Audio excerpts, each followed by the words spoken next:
सुप्रभात बच्चों, आज हम कहानी सुनेंगे कबूतरों की, जिनमें एकता होने के कारण उन्होंने अपनी जान बचा ली। एक बार की बात है, कबूतर अब बहुत ज़्यादा भूखे थे और वो भोजन की तलाश में इधर उधर उड़ रहे थे। अचानक उन्हें ज़मीन पर कुछ अनाज के दाने दिखाई दिए।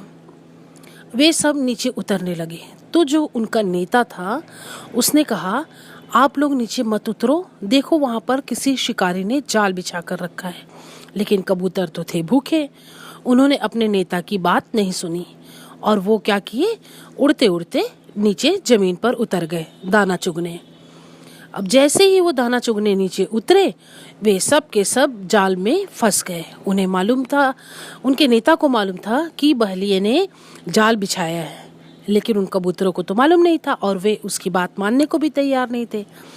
अब जब वे सब के सब फंस गए तो अब उन लोगों ने अपने नेता से कहा कि हम कैसे करें कि इस जाल से अपने आप को बचा लें।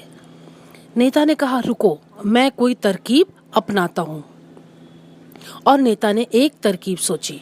उसने कहा, जब मैं आप लोगों से कहूँगा तो आप सब एक साथ अपने पंख फड़फड़ाना और ऊपर उड़ने की कोशिश करना। सबने कहा ठीक है।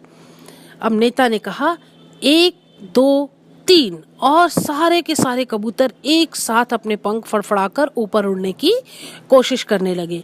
इससे हुआ ये कि सारे कबूतर जाल के सहित जाल को लेकर आसमान में उड़ गए और उनके पीछे पीछे बहलिया दौड़ता हुआ आया कबूतरों को पकड़ने के लिए। लेकिन तब तक तो बच्चों बहुत देर हो चुकी थी। कबूतर जाल लेकर उड़ गए थे और उन्होंने अपने दोस्त चूहे के पास गए और वहां जाकर अपना जाल कटवा लिया और फिर स्वतंत्र हो गए। इसलिए हमें हमेशा अपने से बड़ों की बात माननी चाहिए।